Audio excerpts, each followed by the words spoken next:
licu mesta pride. Nenazadnje novinarji ste si prišli ogledati DTS in našo urgenco in ste videli, kako je z naše strani videti te probleme. Ste prišli, žal ministrice doslej še nismo imeli priložnost videti. Tako da naša odločitev, da ne podpremo odstopa vodstva, je bila enoglasna in na njo se pravzaprav ponosni. Hvala lepa. Lepo pozdravljeni. Se pridružujem že povedanem mnenju.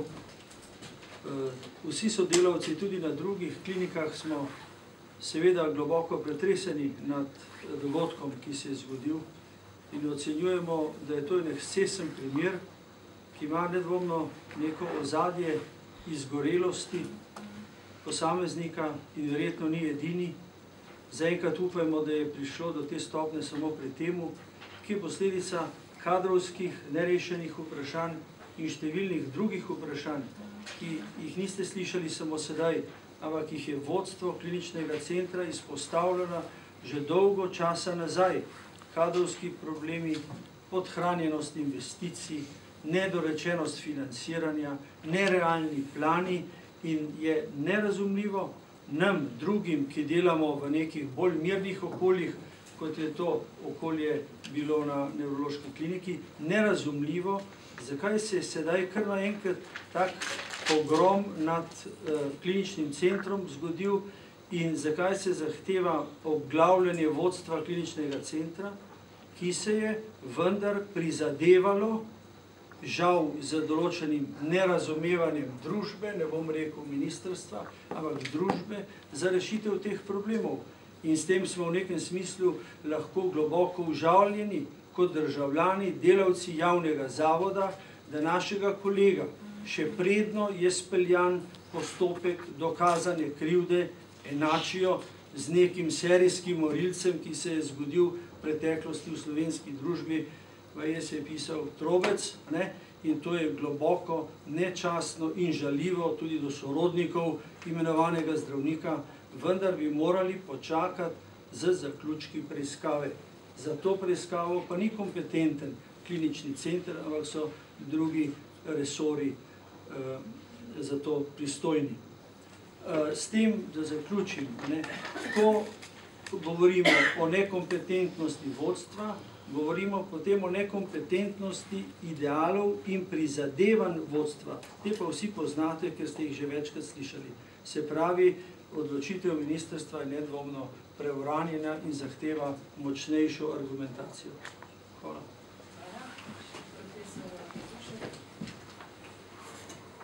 Ja, lepo žal z moje strani. Jaz bi najprej izkoristil to priložnost, da se še enkrat opravičim v imenu nevrološke klinike vsem, ki so kakorkoli prizadeti bili v tej nesrečni zgodbi. Naslednje, kar bi rekel, je, da se zahvaljujem vodstvu kliničnega centra, ki je močno podprlo vse akcije regeneracije na nevrološki kliniki, ker mislim, da lahko rečem, da je vsaj od 5. februarja naprej, ko je v.d. predstojnice prevzela nalogo vodenja tega kliničnega oddelka za vaskularno nevrologijo in intenzivno nevrološko terapijo, se spreminjajo vse tiste stvari, ki se morajo spremeniti, seveda pa z istim kadrom, torej brez večjih dodatkov kadra in tako naprej, seveda stvari ne morajo iti iz enega dneva na drugo.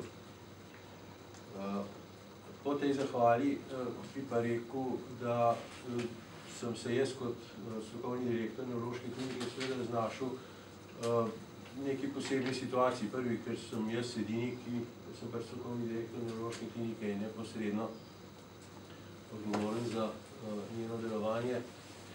In ker sem na nek način tudi edini preostal od ekipe, ki je takdaj vodila, ker govorimo seveda drugi deli nevrološke klinike delajo normalno in dobro vse skozi. In ker sem že v preteklosti, ko je bilo to seveda aktualno, takoj po tem dogodku povedal, da se čutim odgovornega za nevrološko kliniko, objektivno odgovornega, in sem tedaj tudi ponudil svoj odstop. Zdaj, ob te sedanji akciji ministrice seveda težko rečem, da zdaj pa se nazaj potegne. Ker sem tudi vmes, ko ste me vi vlekli za besedo, povedal, da pri svojih besedah oziroma svojem prepričanju ostaja. Tako da sem pač v tem duhu napisal, odgovoril na pismo, ki sem ga dobil od gospe ministrice in to tudi posredoval našim stikom z javnostjo, ki vam ga lahko dajo. Jaz bi upal, da bo učink tega, vsaj kar se vas medijev tiče, vendarle umaknil nevrološko kliniko iz pritiskov, ker pač ti niso potrebni, name ni treba pritiskati, če sem nekaj že januarja rekel. In bi si želel nevrološki kliniki mir za nadaljno regeneracijo, zahvalil bi se strokovnemu svetu in vsem, ki so že tudi predhodno ponudili pomoč, ker mi bomo rabili pomoč za ta oddelek, ker ljudje pač niso tako trdnih živcev in izgorevajo. Tako da z njihovo pomočjo upam, da bo ta oddelek pač naprej deloval, ker je edini v Sloveniji. In s tem bi končal in kot rečeno, ne želim polemizirati na to temo, da umaknemo, da damo nevrološki kliniki mir za bodoči razvoj. Hvala. Besedo predajam novinarju. Jaz bi nekaj vprašala, Brina Zukovič, delo dr. Vodušek, kako je pravzaprav danes na nevrološki kliniki, koliko je ljudi tam in na tem oddelku in ali mislim, kako teče delo? Jaz bi, na kratko bom odgovoril tako, da se v.d. predstojnice docent Pretnar Oblak zelo trudi, da tudi vodja oddelka, dr. Milivojevič, ki ste jo zadnjič imeli priliko spoznati, se trudi, naš novi vodilni zdravstvenik na tem oddelku se zelo trudi. Problem ta trenutek je predvsem zdravniški kader, ki veste, da ga že v preteklosti nismo imeli dovolj, da smo potrebovali pomoč za 24-urno oskrbo. Ta zdravniški kader je zdaj zmanjšan za eno osebo, to je dr. Adan, ki ga pač ni več. Manjka, nismo dobili še nadomestila, ker pač je to tudi težko. Tako da delajo v težjih razmerah. Vmes so vsi so šli na medicino dela, na preiskave. Smo dobili omejitev, kot jaz vem, pri 2 zdravnikih za obremenitve, za izgorelosti. Vsak dan na nek način je vprašanje, kdo bo prišel na delo iz teh razlogov. In to direktno mi povezujemo z pritiski, z novimi obtožbami in veste, ne končam s tem, kot rečeno, sem rekel, da ne bom polemiziral, ampak mogoče ste vi opazili, da to, kar je bilo rečeno kot neke nove odkritja, da so še drugi krivi, da se to je bilo vse, to je bilo anonimno možnost sporočiti predhodno. To, da nekdo ni vedel, da to lahko sporoči, je enostavno čudno. To bi lahko vse pravočasno vam prišlo, da bi se raziskali. Mi smo vse, karkoli je vam prišlo, smo raziskali. Bodi si, da so drugi nas na to opozorili, ker je prišlo pač k njim kot opozorilo, bodi si, da je prišlo do nas in smo mi raziskali. Gre za seveda konkretne obtožbe, da je nekdo odklopil pacienta, da nekdo ni pazil na pacienta, da je nekdo narobe obravnaval pacienta. Gre za seveda resne stvari, ki jih zdaj bomo, kot je strokovni direktor rekel, seveda pač zdaj, ko smo za njih slišali, naredili jasen strokovni nadzor. Tako da, veste, te pritiski, ki prihajajo zdaj tem ljudem, niso razumljivi, seveda so ogroženi, se počutijo ogrožene, se počutijo izdane na nek način od tistih, ki bi morali skrbeti za njih, da delajo v miru. Tako da, situacija je težka, ampak jaz upam, da s pomočjo kliničnega centra bomo pač prebrodili.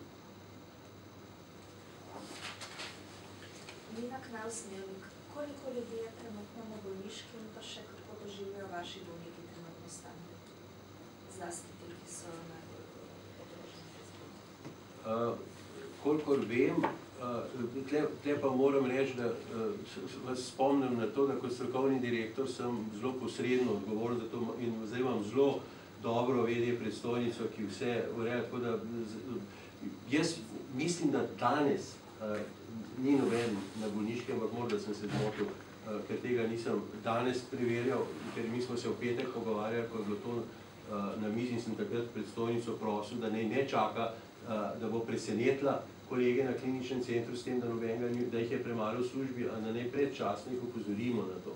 Da ne meni pove, danes me ni upozorila, da bi bila že kritična situacija zjutraj, tako da predvidevam, da danes 25. maja situacija ni tako kritična, da bi klicala alarm, lahko je pa jutri, ker je to nepredvidljivo. Vprašala ste mi glede pacientov. Tukaj bi rekel, da tudi iz drugih, kolikor jaz vem, tudi iz drugih delov kliničnega centra anekdotno poročajo o tem, da so pacienti vznemirjeni.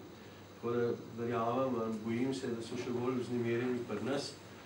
Verjetno je to razumljivo, rekel sem, čim bolj preprosti ljudje so, tem bolj razumljivo. Nismo pa neke ankete delali, da bi to vedeli. Sem pa videl novinarje s kamerami posod, tako da verjetno vi še več veste o tem. Eno vprašanje še profesor Vodušek, ravno na te domnevne nepravilnosti, ki se zdaj pojavljajo v javnosti. Rekli ste, da boste sprožili interne Je že. V teku današnjega dneva, mislim, jaz sem prišel v službo za to odločitvijo, da bomo to naredili, pa smo se še glede tega skoordinirali, kako pa kaj, tako da, ja.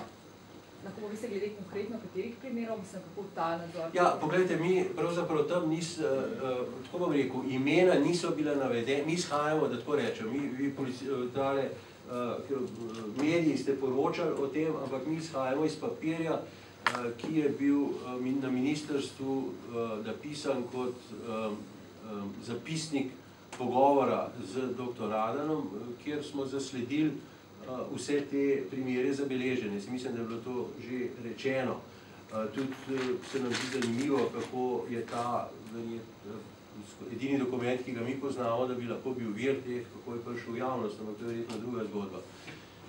Skratka, mi se na ta papir nanašamo in v tem papirju ni imen, ampak so samo opisi situacij. Mi, torej tisti, ki bolj konkretno poznajo bolnike, menijo, da vedo, za koga gre v primeru tega bolnika, ki bi ga naj neustrezno obravnavali po odklopu od respiratorja in tako da ta primer bomo raziskali. V drugem primeru gre pa za en primer, ki smo ga imeli javnega. Nekaj, to je stvar internega strokovnega nadzora, ki sem ga danes jaz odredil in zato menim, da ustavimo koren.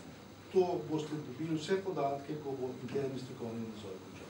Gre pa za več primerov, ki jih preiskujete, ne gre samo za ta en konkretni primer. Glede, mislim, da je profesor Vodušek lepo povedal, imen in priimkov ni. To je, mora biti interni nadzor širši. Anja Grenca, če sem jaz vas, gospod Vodušek, niste sicer izredno rekli, ampak če vas prav razumem, ste zdaj odstopili, ne? Ja, najbolj, da vam pisno izjavo, da jaz sem gospe ministrici odgovoril, da se mi zdi nepotrebno, da v mojem primeru trka na odprta vrata, da me poziva k nečemu, ker sem jaz davne rekel, da sprejemam svojo objektivno odgovornost in da jaz njeno dikcijo razumem, da je pač sprejela moj odstop, ki sem ga že pred časom ponudil in da mi ne je dana navodila. To je moje sporočilo. Ampak ministrica nima nobene vloge pri vašem imenovanju ali pa pač. Kaj to pomeni zdaj? Ja, vpliv pa... A vi jutri boste pač strokovni direktor na odločitev? Ja, to bojo moji predpostavljeni, vključno z ministrico pač odločili. Če se smem tukaj, pa jaz vključek, ministrica nima... Počasi v redu. Ministrstvo nima nikakršnih pristojnosti pri imenovanju katerih vodstvenih delavcev v UKC-ju. Nikakršnih. Generalnega direktorja, strokovnega direktorja in glavno medicinsko sestro imenuje svet zavoda, organ upravljanja. Na imenovanje generalnega direktorja vlada da soglasje. Potem seveda v tem procesu nastopi ministrstvo samo kot tisti, ki pripravi gradivo za vlado, za vse vlado.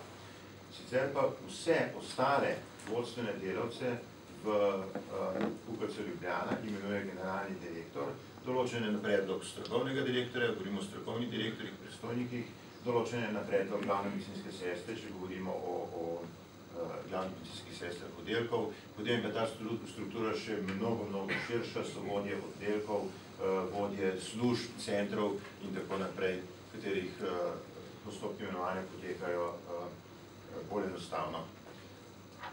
Zakaj se mi zdaj potrebno, da se zdaj oglasim?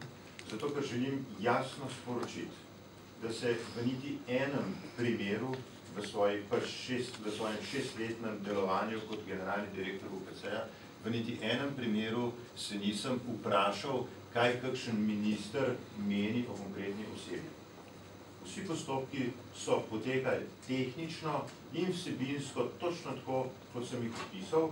Vsa imenovanja so se dogajala pač skladno z prijavami, skladno s pričakovanji in skladno seveda z nekim širšim konsenzom sodelavcev vodstva Univerzitetnega kliničnega centra Ljubljana. Torej, to pomeni, da zdaj ne sprejemate tega odstopa. Profesor Vodušek je takoj, ko se je pač zvedlo za primer Radan, če tako imenujem to, takoj je nama s strokovnim direktorjem ponudil svoj odstop. In midva s strokovnim direktorjem so ocenila, da takega odstopa preprosto ne moreva sprejeti, da ga ne sprejmeva, ker so ocenila, da je bilo ravnanje profesor Voduška kot strokovnega direktorja klinike točno takšno, kot se je od njega pričakovalo. Torej, gospod Vodušek bo jutri še strokovni direktor nevrologije. Kar se naj dveh tiče, mislim, da so bila popolnoma jasna v teh svojih odgovorih. To pomeni, da strokovni svet UKC-ja stoji za dr. profesor Voduškom in to ste tudi jasno napisali, je to. A sem prav tako razumel? Torej, govorimo o strokovni svet, stoji za kompletno ekipo in tudi medicinski sistem sporoča, da nišče ne bo odstopil na njen namik ali pa njen poziv. A je to? Hvala, jaz bi s tem zaključila. Hvala, ker ste se odzvali v delu.